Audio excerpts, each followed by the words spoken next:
Hello friends, welcome to the success Kendra. Friends, आप लोगों से काफ़ी दिनों के बाद मैं मिल रहा हूं। देखिए फ्रेंड्स, जिनका पेपर 1 अक्टूबर को फर्स्ट शिफ्ट और सेकंड शिफ्ट में लिया गया था उसको तो कैंसिल कर दिया गया, यानी कि रद्द कर दिया गया है। पेपर फिर से लिया जाएगा। जिनका पेपर हो गया है उनका, साथ ही साथ 7 अक्टूबर को और 15 अक्टूबर को जो पेपर होना था उसको भी पोस्टपोन कर दिया गया है। यानी कि अब तीनों डेट का, 1 अक्टूबर का, 7 अक्टूबर का और 15 अक्टूबर का एक फ्रेश डेट दिया जाएगा। एग्ज़ाम फिर से लिया जाएगा सभी लोगों का। और आपको करना क्या है कि जो आपने प्रिपरेशन करा है उसको लगातार बनाए रखना है, उसको कंटिन्यूटी प्रदान करना है, बीच में छोड़िएगा मत। और इस बार पेपर जो होगा काफ़ी स्ट्रिक्ट होगा। कहने का मतलब है कि कोई भी चोरी होने की संभावना नहीं रहेगी इस बार। तो इस बार जो आप तैयारी किए हैं उसका उचित परिणाम आपको मिलेगा। देखिए फ्रेंड्स, मैं आपको बता दूं कि एक वायरल नोटिस सर्कुलेट कर रहा है सोशल मीडिया पर बिहार पुलिस एग्ज़ाम डेट को लेकर के। बिल्कुल वो फॉल्स है, ठीक है ना, उस पर यकीन नहीं करिएगा। जो भी नोटिस दिया जाएगा मैं आपको लेकर के उपस्थित होऊंगा और बताऊंगा आपको, क्लियर है। और जो भी नोटिस आएगा वो आपके ऑफिशियल वेबसाइट पर पहले आएगा। तो इस चीज़ को ध्यान रखना आपको और तैयारी को बरकरार रखना है। देखिए, इस वीडियो में मैं आपको बताने वाला हूं, मेरा मकसद यही है कि हमने जो 2-3 महीने में आपको पढ़ा है क्या वहां से प्रश्न आया है या नहीं आया है। बहुत लोग कह रहे थे कि पेपर में आपका एक भी प्रश्न नहीं आया है, तो इस कारण मैं आपको बताना पड़ रहा है। मैं नहीं चाहता था कि मैं आपको बताऊं कि कितने प्रश्न आए हैं कितने नहीं आए हैं, ये उचित नहीं रहता है। लेकिन कुछ लोगों का अगर भ्रम है तो वो तोड़ना ज़रूरी होता है। अब यहाँ पर देखिए, ये प्रश्न देखिए, सखी वे मुझसे कह करके जाते किस कवि की काव्य पंक्ति है। प्रश्न को ज़रा ठीक से पढ़िएगा। सेकंड शिफ्ट का ये पेपर है 1 अक्टूबर का, ठीक है। अब मैं आपको दिखा देता हूँ कि ये प्रश्न मैंने कराया है या नहीं कराया है। तो यहाँ पर देखिएगा, ये प्रश्न हूबहू है कि नहीं, कि सखी वे मुझसे कह करके जाते प्रस्तुत पंक्ति के रचयिता कौन है। मैथिली शरण गुप्त का है। और देखिए, हम लोगों ने लास्ट में जो मैंने आपको original practice set, full practice set आपको कराया था उसी का प्रश्न है। क्योंकि हम लोगों ने प्रैक्टिस सेट का नंबर नहीं दिया था और मैंने लास्ट में आपको कराया था, शायद यह 17 सितंबर के दिन मैंने आपको कराया हुआ है सेट। जा करके उसको 80 नंबर प्रश्न में देखिएगा, ये प्रश्न हूबहू पूछ लिया गया है। और भी ढेर सारे प्रश्न हैं। अब उतना मिल नहीं रहा है क्योंकि 2.5-3 महीने से मैं आपको पढ़ा रहा हूँ, तो संभव नहीं है हर एक वीडियो में जाकर के खोजना। तो कुछ मैं आपको यहाँ पर नमूना दिखाऊंगा कि प्रश्न वाकई में हमारे क्लासेस से आए हुए हैं, वो भी टफ प्रश्न। इजी तो सब लोग के आते हैं। तो ये देख लीजिए, सखी वे मुझसे कह करके जाते, ये हूबहू प्रश्न जो है बिहार पुलिस में पूछ लिया गया है। अब ये वाला प्रश्न देखिए, ये भी जो है सेकंड शिफ्ट का ही क्वेश्चन है। प्रश्न है कि opening and closing of stomata is a function performed by, यानी कि रंग का खोलना और बंद होना किसके द्वारा किया जाने वाला कार्य है। तो इसका आंसर गार्ड सेल होगा, यानी कि रक्षक कोशिकाएं होगा। अब देखिए, वनस्पति विज्ञान का मैंने आपको मास्टर वीडियो कराया हुआ था, लगभग 1 घंटे का क्लास था। और मैंने आपको वहाँ पर निर्देश भी दिया था, आपको मैंने वहाँ पर गाइड भी किया था भाई कि ये चैप्टर आप पढ़ करके जाइएगा, यहाँ से 2-3 प्रश्न आपको देखने को मिलेंगे। और उसी चैप्टर से फर्स्ट शिफ्ट में 2 प्रश्न पूछा गया है, वो भी मैं आपको बता दूंगा, ठीक है ना। पहले इसका आंसर मैं दिखा देता हूँ। सेम उसी चैप्टर से जो मैंने वीडियो आपको कराया था वहीं से ये प्रश्न हूबहू पूछा गया है। अब यहाँ पर देख सकते हैं आप, वाष्पोत्सर्जन की क्रिया मुख्यतः पत्तियों में उपस्थित स्टोमेटा द्वारा होती है। और देखिए, यहाँ पर स्पष्ट दिया गया है कि यह छिद्र कोशिकाओं द्वारा घिरा होता है, जिसे गार्ड सेल कहते हैं, ठीक है ना। गार्ड सेल, यहाँ पर आप देख सकते हैं, गार्ड सेल छिद्र के निकट मोटा होता है। तो यहीं से प्रश्न पूछा गया है और इसी चैप्टर से 2 प्रश्न हूबहू फर्स्ट शिफ्ट में पूछे गए हैं। मैं आपको उनको पहले दिखा देता हूं कि वे कौन कौन से प्रश्न हैं। अब ये देखिए, फर्स्ट शिफ्ट का साइंस का प्रश्न है। मैं पूरा फर्स्ट शिफ्ट का भी आपको दिखाऊंगा कि कितने प्रश्न आए हुए हैं, और सेकंड शिफ्ट का भी मैं आपको दिखाने वाला हूं। तो निश्चिंत रहिए। पहले मैं दिखा देता हूं आपको यहाँ पर कुछ नमूना, जिससे आपको यकीन हो कि रियल में प्रश्न आए हुए थे। देखिए, निम्नलिखित में से कौन कोशिका की तीक्ष्णता को बनाए रखता है, यानी कि which of the following maintains turgidity of the cell. ये प्रश्न मैंने आपको बताया था कि 45 दिनों में बिहार पुलिस की तैयारी कैसे करना है, साइंस कहाँ से पढ़ना है। जिन लोगों ने वो वीडियो देखा होगा वो लोग निश्चित रूप से इस प्रश्न का आंसर दिए होंगे, और मैं दिखा भी देता हूँ आपको। यही था ना, वैक्यूल्स, ठीक है ना। यहाँ पर आप देख सकते हैं, मैंने अंडरलाइन करके आपको बताया भी था कि पादप कोशिका में स्फीति यानी कि टर्जिडिटी तथा कठोरता प्रदान करता है। कौन? तो वैक्यूल्स, हिंदी में इसको रसधानी कहा जाता है, ठीक है ना। देखिए, यही था ना, वैक्यूल्स यानी कि रसधानी इसको हिंदी में कहेंगे। लेकिन ये सब नाम आपको अंग्रेजी में याद रखना है। उस समय में मैंने आपको वहाँ पर बताया था कि ये सब नाम अंग्रेजी में ही आपको याद रखना है, क्योंकि प्रश्न अंग्रेजी में ही बनते हैं, ठीक है। चलिए अब मैं आपको दिखाता हूं कि कितने प्रश्न आए हुए, चूंकि सारा तो मैं नहीं ढूंढ पाया हूं, लेकिन क्वेश्चन देख करके ऐसा लग रहा है कि सच में ये प्रश्न मैंने आपको पहले पढ़ाया हुआ था। अब भाई आप लोग ईमानदारी से बताइएगा कि क्या प्रश्न जो है आए थे या नहीं आए थे। सारा मैं नहीं देख पाया हूँ, कुछ प्रश्न मैंने ढूंढा है जो आसानी से मिल गया है, मैं आपको दिखा रहा हूँ। देखिए क्या मैंने यह प्रश्न आपको नहीं कराया है, इंपॉर्टेंट 100 करंट अफेयर्स के जो प्रश्न मैंने कराए थे उसमें मैंने आपको यह प्रश्न कराया था कि बिहार के कितने व्यक्तियों को पद्म पुरस्कार 2023 से सम्मानित किया गया है। तो मैंने बताया था कि बिहार के 3 व्यक्तियों को इस साल जो है पद्मश्री से नवाजा गया है। उनका नाम भी बखूबी मैंने बताया था आपको, आनंद कुमार, कपिल देव प्रसाद और सुभद्रा देवी। ठीक है ना। तो यहाँ पर देख सकते हैं यही प्रश्न पूछा गया है कि बिहार की निम्नलिखित हस्तियों में से किसे पद्मश्री 2023 से सम्मानित किया गया। तो 3 व्यक्तियों का नाम मैंने बताया था आपको, आनंद कुमार, कपिल देव प्रसाद और सुभद्रा देवी। तो 2023 में देखिए सुभद्रा देवी का नाम यहाँ पर दिया गया है। ठीक है ना। तो बहुत सारे प्रश्न लड़े हैं, हूबहू लड़े हुए हैं, गिनाना मुश्किल है थोड़ा सा। और देखिए क्लास जो है बिहार पुलिस के लिए जो अभी पेपर हुआ था उसी पैटर्न पर कल या परसों से आपको उपलब्ध रेगुलर बेसिस पर कराया जाएगा। तो चैनल से जुड़ जाइएगा और देखिए वीडियो को शेयर करिएगा ताकि और भी लोग जुड़ें। और इससे बेहतरीन तैयारी मैं मानता हूं कि पूरे यूट्यूब पर आपको कहीं भी नहीं मिलेगा। और प्रश्न मैं आपको दिखा देता हूं। ये प्रश्न मैंने आपको हिंदी वाले सेक्शन में कराया था। 2010 से लेकर के 2023 तक में जितने भी हिंदी के बिहार पुलिस में प्रश्न पूछे गए थे उसमें मैंने आपको कराया था कि जो सब कुछ जानता है उससे सर्वज्ञ कहा जाता है। ये प्रश्न मैंने आपको ऑलरेडी कराया था। चलिए मैं शिफ्ट वाइज बताता हूँ कि प्रश्न कौन कौन से आए हुए। अब ये प्रश्न मैंने आपको कराया था करंट अफेयर्स में कि किस भारतीय महिला मुक्केबाज ने महिला विश्व बॉक्सिंग चैंपियनशिप 2023 में स्वर्ण पदक जीता है। 4 महिलाओं का मैंने नाम बताया था, आपको बखूबी याद होगा। चलिए ये फर्स्ट शिफ्ट का पेपर है।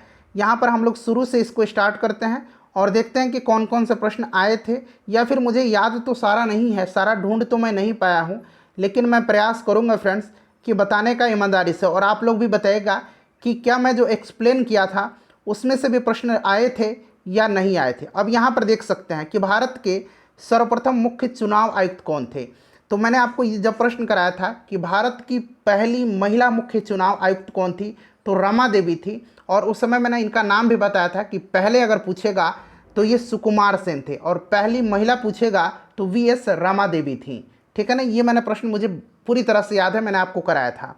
उसके बाद देखिए ये प्रश्न जो है मैंने नहीं कराया था। बहुत सारे प्रश्न देखिए, बोर्ड का पेपर तो है नहीं कि 100 में 80-95 प्रश्न लड़ा दिया जाए, ये कंपटीशन है। अगर 25-30 प्रश्न भी आ गए ना, ये बहुत ज़्यादा है। आप जहाँ कोचिंग में इतने पैसे दे करके पढ़ते हैं वहाँ जा करके उस मास्टर से पूछिए कि सर आपने जो पढ़ाया था उसमें से कितना प्रश्न आया हुआ है। हम लोग तो आपको फ्री में पढ़ाते हैं और हमारा प्रयास भी रहता है कि आपको एकदम टू द पॉइंट कंटेंट दिया जाए। और देखिए कितने प्रश्न आए हुए हैं। ठीक है ना। नाबार्ड के बारे में मैंने बखूबी आपको बताया था, लेकिन ये प्रश्न अलग है। नाबार्ड के चेयरपर्सन का स्थापना, हेडक्वार्टर, ये सब मैंने आपको बताया हुआ था। उसके बाद चलिए यहाँ आइएगा, ये भी मैंने आपको नहीं कराया था। हाँ, ये प्रश्न प्रीवियस ईयर का है। प्रीवियस ईयर साइंस मैंने आपको कराया था बहुत पहले स्टार्टिंग में ही, जब नोटिफिकेशन बिहार पुलिस का दिया गया था उसी समय, कि प्लास्टर ऑफ पेरिस का जमना क्या होता है। तो ये जल योजन द्वारा दूसरा हाइड्रेट बनाता है। उसके बाद परमाणु रिएक्टर में मंदक के रूप में, तो ये ग्रेफाइट, भारी पानी, ये सब मैंने आपको पढ़ाया था। पैराफिन नहीं पढ़ाया था। तो चूंकि जब आपको 2 पता है कि होता है तो ऑब्वियसली इसमें से आप इनमें से सभी मारेंगे कि नहीं। चलिए तो ये प्रश्न मैंने पढ़ाया हुआ था और अब पहले से भी आपको पता था, इसका मैं श्रेय नहीं लूँगा और किसी भी क्वेश्चन का मैं श्रेय नहीं ले रहा हूँ। ये आपकी मेहनत है, आपने तैयारी किया है, आपने पढ़ा है, तभी जा कर के आप एग्ज़ाम में सही बना करके आए हैं। चलिए मैं सिर्फ उनको दिखाता हूँ कि जो लोग कह रहे हैं कि एक भी प्रश्न नहीं आया था। मैंने ये बता दिया कि जो सब कुछ जानता है। ठीक है ना। चलिए उसके बाद देखिए मैराथन दौड़ की आधिकारिक दूरी क्या है। मैराथन दौड़ की आधिकारिक दूरी सबसे पहले जब नोटिफिकेशन आया था उसी समय मैंने इसको कराया था। बाद में हम लोगों ने सुपर प्रैक्टिस सेट चलाया था, उसमें भी मैंने इस प्रश्न को कराया था। मैंने इसको किलोमीटर में बताया था कि 42.195 किलोमीटर इसका आधिकारिक दूरी होती है मैराथन दौड़ की। लेकिन हाँ, एक्सप्लेन जब मैंने किया था तो मैंने आपको यहाँ पर मील में भी बताया था कि 26 मील और 385 यार्ड होता है, यानी कि गज होता है। यहाँ पर देखिएगा। ठीक है ना। ये मैंने आपको बताया हुआ था, मुझे बखूबी याद है। चलिए उसके बाद देखिएगा कि इरिट्रिया जो 1993 में संयुक्त राष्ट्र संघ का 182वां सदस्य बना, किस महादेश में। प्रश्न तो इस तरह से मैंने नहीं पढ़ाया था, लेकिन प्रश्न मैंने पढ़ाया था कि इनमें से कौन हॉर्न ऑफ अफ्रीका में शामिल देश नहीं है। तो मैंने आपको बताया था कि हॉर्न ऑफ अफ्रीका में जो शामिल देश हैं वो कौन कौन से हैं, तो इरिट्रिया, इथोपिया, जिबूती और सोमालिया। ये मैंने आपको बताया था कि इन्हें हॉर्न ऑफ अफ्रीका कहा जाता है, इनको हॉर्न ऑफ अफ्रीका कहा जाता है, ठीक है ना। तो जब आपको पता है कि इरिट्रिया हॉर्न ऑफ अफ्रीका में आता है, तो ऑब्वियसली किस महादेश में है, तो भाई अफ्रीका में, ठीक है ना। इसीलिए मैं बोलता हूँ कि जो मैं एक्सप्लेन करता हूँ ना उसको ध्यान से सुनिएगा। लेकिन बहुत लोगों को बुरा लगता है, कमेंट करते हैं कि आप ज़्यादा बोलते हैं, तो ठीक है भाई, मैं ज़्यादा बोलता हूँ लेकिन बोलूँगा, जिनको फ़ायदा होगा उनके लिए मैं बोलूँगा। चलिए उसके बाद देखिए, ये प्रश्न भी मैंने कराया था कि इनको नोबेल पुरस्कार कब दिया गया था, सीवी रमन को। तो सीवी रमन को नोबेल पुरस्कार 1930 में दिया गया था, ये प्रश्न मैंने आपको कराया था। और साथ ही साथ आपको पता भी है कि इनको भारत रत्न भी दिया गया है 1954 में, ठीक है ना। तो ये चीज़ तो आप जानते हैं, तो दोनों को आप रिलेट कर लेंगे तो इसका आंसर आप लगा सकते थे, जिन्होंने ध्यान से पढ़ा है। चलो उसके बाद देखिएगा, स्थानीय सरकार के अवगुण क्या है, ये मैंने नहीं पढ़ाया था। चलिए उसके बाद देखिएगा, इकोनॉमिक्स के प्रश्न कुछ आए हुए हैं, लेकिन मुझे याद नहीं आ रहा है कि मैं किस वीडियो में मैंने आपको बताया हुआ था। चलिए उसके बाद यहाँ पर जल्दी जल्दी मैं आपको दिखा देता हूँ फ्रेंड्स। सूचना का अधिकार अधिनियम बखूबी मैंने पढ़ाया था कि सूचना का अधिकार अधिनियम 15 जून 2005 को इसे राष्ट्रपति से मंजूरी मिली थी और 12 अक्टूबर 2005 से ये प्रभावी हुआ था। तो यहाँ पर देखिए ऑप्शन में 15 जून 2005 से दिया गया है। ये प्रश्न मैंने ठोक करके पढ़ाया था आपको। सूचना का अधिकार अधिनियम, महिला आयोग का स्थापना, ठीक है, उसके बाद मानवाधिकार आयोग की स्थापना, ये सब प्रश्न मैंने कराया था, क्योंकि मैं जानता हूं कि बिहार पुलिस का ये सब फेवरेट क्वेश्चन है। प्रोटेम स्पीकर भी मैंने कराया था। जब चुनाव होता है ना स्टार्टिंग में, तो क्या होता है, राष्ट्रपति एक प्रोटेम स्पीकर चुनते हैं। चाहे वो प्रोटेम स्पीकर अगर राष्ट्रपति की बात करें तो लोकसभा में चुनते हैं, और राज्यपाल की बात करें तो वो विधानसभा में चुनते हैं, चुनाव के जस्ट बाद। अब ये प्रोटेम स्पीकर जो है उस सदन की अध्यक्षता करते हैं, और उसी समय जो है जो सदस्य चुन करके आते हैं अपने में से एक सदस्य को स्पीकर चुन लेते हैं, फिर प्रोटेम स्पीकर का काम समाप्त हो जाता है। ये प्रश्न मैं कराया था, मुझे बखूबी याद है। प्रोटेम आम चुनाव के बाद प्रोटेम स्पीकर लोकसभा के द्वारा चुने जाते हैं, गलत है, भारत के राष्ट्रपति के द्वारा नियुक्त किया जाते हैं, ठीक है ना। राज्यपाल, राज्यों में राज्यपाल के द्वारा। चलिए उसके बाद देखिएगा अगला प्रश्न। हाँ, ये मैंने बता दिया था कि कौन कोशिका की तीक्ष्णता यानी कि टर्जिडिटी, यहाँ पर अंग्रेजी में तो ये आपका वैक्यूल्स होगा, हिंदी में भी यहाँ पर देखिए वैक्यूल्स दिया गया है। चलिए उसके बाद देखिए, हाँ ये प्रश्न भी हूबहू आ गया है जो मैंने आपको वनस्पति विज्ञान वाला वीडियो पढ़ाया था ना, उसी में। देखिए यहाँ ध्यान दीजिएगा, जिस उत्तक की कोशिकाएं पतली भित्ति वाली, जीवित, कमोवेश आइसोडायमेट्रिक और जिसमें अंतः कोशिकीय स्थान होती है, ये हूबहू प्रश्न आ गया है, उसको हम लोग क्या कहते हैं। तो ये आप मैंने कराया हुआ था, आप जा कर के देखिए फ्रेंड्स। इसीलिए मैंने बोलता हूँ ये प्रश्न मैंने नहीं कराया था, बहुत सारे प्रश्न नहीं कराया हूँ, इसमें कोई झूठ नहीं बोलूँगा। चलिए, खेलों में उत्कृष्टता के लिए कौन सा पुरस्कार दिया जाता है। जब मैं आपको मेजर ध्यानचंद खेल रत्न पुरस्कार बता रहा था, ठीक है ना, तो उसी समय मैंने आपको बताया अमित पंघल किनको दिया गया था, याद नहीं आ रहा है मुझे, कोई टेबल टेनिस के खिलाड़ी हैं जो उनको पिछले बार दिया गया था, ज़रा नाम आप कमेंट करिएगा। तो उसी समय मैंने बताया था कि ये अर्जुन पुरस्कार, राजीव गांधी खेल रत्न पुरस्कार, ये सब खेलों में उत्कृष्टता के लिए दिया जाता है। चलो उसके बाद देखिएगा, रावत भाटा, मैंने ये प्रश्न तो रावत भाटा एग्जैक्ट नहीं कराया था, मैंने तारापुर कराया था। और तारापुर जब करा करके मैं एक्सप्लेन कर रहा था तो मैंने आपको बताया था कि रावत भाटा राजस्थान में है, ठीक है ना। तो इस तरह से देखिए, इसीलिए मैं बोलता हूँ कि एक्सप्लेनेशन सुनिएगा। अब ये प्रश्न देखिएगा, ये मिलान करने वाला प्रश्न, ये प्रश्न मैंने कराया नहीं था, लेकिन ये प्रश्न मैंने कराया था कि लैंड ऑफ थंडरबोल्ट किसको कहा जाता है, लैंड ऑफ थंडरबोल्ट किसको कहा जाता है, भूटान को कहा जाता है। ये प्रश्न मैंने आपको कराया था। लैंड ऑफ गोल्डन पैगोडा किसको कहा जाता है, land of golden pagoda Myanmar को कहा जाता है। तो यहाँ पर अगर लैंड ऑफ थंडरबोल्ट आप पकड़ लेते तो आप आसानी से इसको बना सकते थे, ठीक है ना। चलिए उसके बाद देखिएगा कि भारत का संविधान कैसे वर्णित है, तो राज्यों का संघ है, ये भी मैंने आपको बताया था, ठीक है ना। चलिए उसके बाद देखिएगा, हाँ ये प्रश्न तो मैंने डेफिनेटली कराया हुआ है कि पादप कोशिका जंतु कोशिका से किस प्रकार भिन्न है। अब प्रश्न यहाँ पर निम्नलिखित में से कौन सा सही कथन था, तो मैंने आपको बताया था कि पादप कोशिका जंतु कोशिका से किस प्रकार भिन्न होता है। तो देखिए, क्लोरोप्लास्ट जो होता है केवल पादप कोशिकाओं में पाया जाता है, जिसको कि हरित लवक बोलते हैं, या जंतु कोशिका में नहीं पाया जाता है। यही वाला प्रश्न जो है मैंने इसी तरह से कराया था। तो अगर आपने ध्यान से पढ़ा होगा ना तो भाई ये प्रश्न आप बना लेंगे। चलिए उसके बाद देखिएगा, उसके बाद देखिए और बता देता हूँ मैं आपको, हाँ, ये मैंने करा दिया कि बॉक्सिंग चैंपियनशिप 2023 में किस महिला ने, बैक्टीरिया की खोज किसने किया था, और वायरस की खोज किसने किया था। देखिए वायरस का खोज जो है ना, मैंने तरीका आपको बताया था याद रखने वाला, कि वायरस की खोज किसने किया था, तो वायरस की खोज इवानोस्की ने किया था। किसने किया था? इवानोस्की ने किया था, इस तरह से मैंने आपको बताया था। और वायरस की खोज लीवेनहॉक ने किया था। अब इसमें कन्फ्यूजन होता है, तो इसी दरमियान मैंने आपको बताया था कि याद कैसे रखना है। यहाँ पर देखिए VI और इवानोस्की में देखिए IV, ठीक है ना, वायरस में VI और यहाँ पर देखिए I और V। तो इसी तरीके से मैंने आपको बताया था याद रखने के लिए। जो लोगों को याद होगा उनको भाई याद आ गया होगा कि सच में मैंने आपको ये प्रश्न कराया था, ठीक है ना। चलिए उसके बाद देखिए, ज़्यादा समय लग जाएगा अगर पूरा डिटेल में मैं आपको बताने लगूंगा। मूल कर्तव्य ये आप पढ़े भी होंगे, मैंने पढ़ाया भी है सरदार स्वर्ण सिंह समिति की अनुशंसा पर, भाग 4A में, ठीक है ना। राज्यसभा के सदस्यों का चुनाव विधानसभा के निर्वाचित सदस्य करते हैं, ये भी प्रश्न मैंने कराया था आपको। चलिए और कितना बताऊं, किसी भी मामले को स्थानांतरित करने का अधिकार सुप्रीम कोर्ट के पास होता है। चलो उसके बाद देखिएगा, और आइए दिखा देता हूं पूरा आपको। ये कांग्रेस का पहला अधिवेशन जिसकी अध्यक्षता WC बनर्जी ने किया था, ये मैंने आपको प्रीवियस ईयर में भी कराया था। और इसी साल जो मद्यनिषेध का पेपर हुआ था उसमें ये प्रश्न पूछा गया था। पाटलिपुत्र की स्थापना मैंने कराया था कि उदयन ने किया था, ठीक है ना, उदयन ने।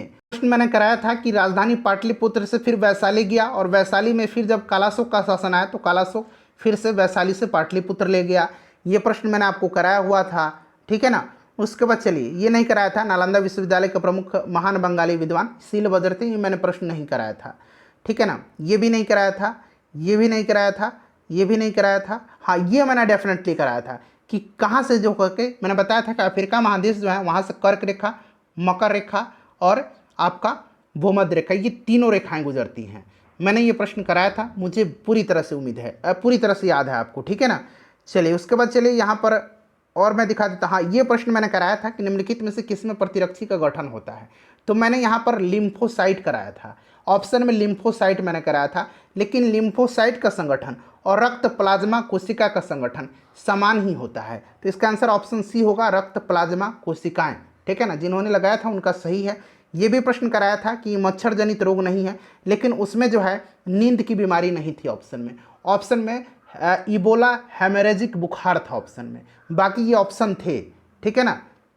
चलिए उसके बाद देखिएगा, ये नहीं मैंने कराया था, ये भी नहीं है, ये भी नहीं है।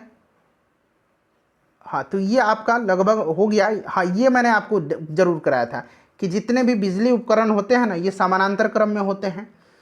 चलिए उसके बाद और देख लीजिएगा, शायद अब इतना ही है। और हाँ, ये डिसीव मैंने कराया था। डिसीव का मतलब धोखा देना होता है, ठीक है ना। डिसीव का मतलब धोखा देना होता है, एंटोनिम इसका पूछा जा रहा है, ठीक है ना। चलिए, तो जो मैंने कराया था ना, अगर आपने ध्यान से पढ़ा होगा, राष्ट्रीय महिला आयोग की स्थापना श्रीमती जयंती पटनायक पहली अध्यक्ष थी 1992 में। कई दफ़ा मैंने आपको कराया था भाई। चलिए, तो इतना ही रहने देते हैं। अब आप लोगों को पता भी हो गया होगा कि सच में प्रश्न आए थे, ठीक है ना। तो वीडियो को शेयर करिएगा, और कल से जो है आपको रेगुलर बेसिस पर ये जो पैटर्न है प्रश्न पत्र का, उसी पर आधारित प्रश्न आपको कराया जाएगा। ये प्रश्न कराया था गोपाल कृष्ण गोखले ने, जो है ये प्रश्न मैंने कराया था कि गोपाल कृष्ण गोखले ने जो है, इन्होंने servants of India society Bharat समाज सेवक संघ की स्थापना किया था। अखिल भारतीय दलित वर्ग संघ की स्थापना बाबा साहब अम्बेडकर ने किया था। सत्यमेव जयते मुंडकोपनिषद से लिया गया, ये सब आप भी पढ़े होंगे, ठीक है ना।